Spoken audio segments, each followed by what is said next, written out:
But obviously, once you've found a good company and you've managed to grow it, you're thinking about an exit. As was shown earlier, the public equity markets aren't particularly great.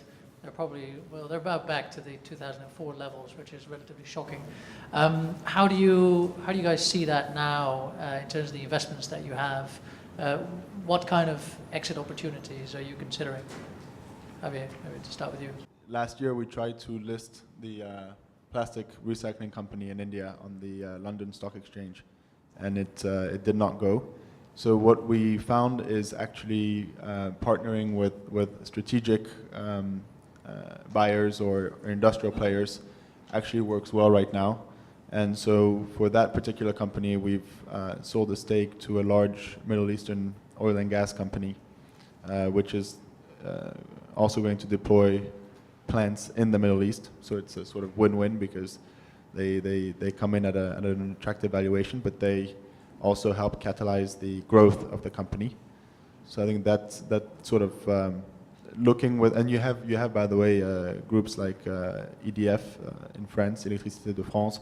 You have groups like Schneider. You have several large groups which are actively looking at the sector, at startups, at medium or growth stage companies to take certain positions, and I think that more than makes up for the sort of uncertain public markets. That's good to hear. Yeah. So it's incorporating into the large corporates that can actually scale it up. Is that the same for you? I would concur with that. We've looked at public markets for a number of our companies. We did have one company do an IPO last fall, but it was not in the clean tech space.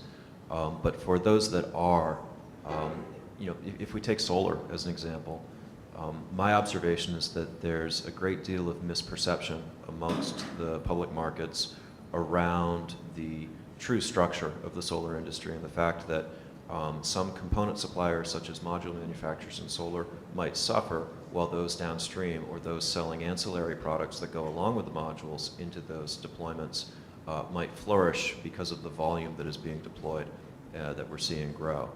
But the public markets don't yet view the industry in those different types of segments, in my mind. And so that is what it is, and what it means is that companies in clean tech have to prove more before they're going to be viable as IPO candidates. And so that means finding the company a way to profitability based upon private investment or other non-dilutive sources of capital, and leaving the IPO option as something for a company that is profitable and growing sustainably. And so what that might do is that might, at a board level, make you decide to take a different a different path towards profitability than what you might do if you had assurance that the public markets would be there for you earlier in the company's growth. In other words, you might grow a little more slowly.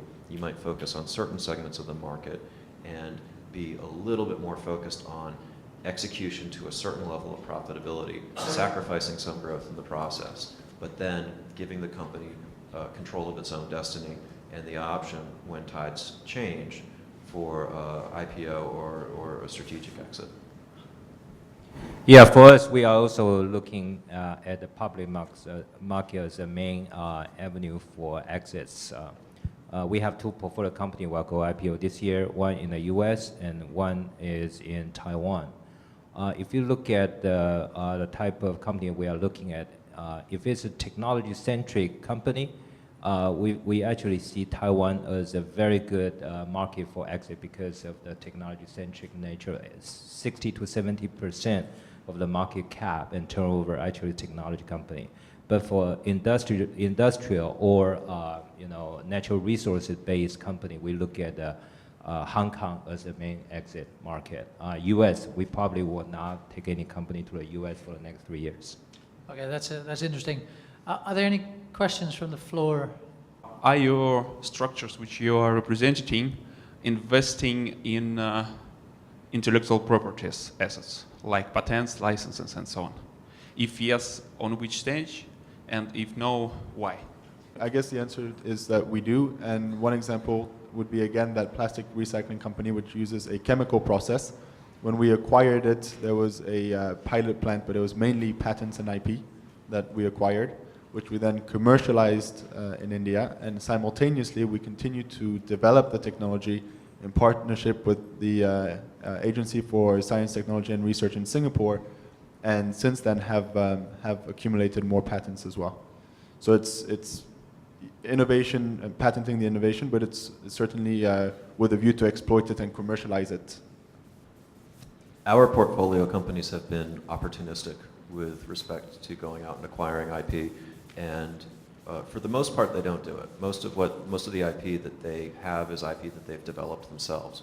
But in the cases when it does happen, that IP is linked also to a market opportunity or to an actual product that some customers are using. And so we have a company in the nuclear waste remediation space, and it acquired another company, and in part for the intellectual property, but also in part for customers in European markets that it can then grow its business with on top of that. So it was a dual purpose to the reason for picking up this IP, but the IP was definitely valued by the company and has given them a step up. We use patent as defensive tool for our portfolio company. Only when they have their own core competency and develop to a certain level of commercialization, they started to defend their position.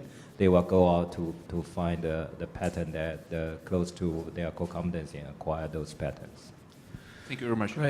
Great, thank you. We'll wrap up. I think it was a very interesting discussion. A lot of technology transfer going, throughout the world, basically, and obviously key challenges, with respect to capital, time, and specifically supply chain. So I think we'll leave it at that. Thanks. Well, just join me in thanking the panelists for their contributions.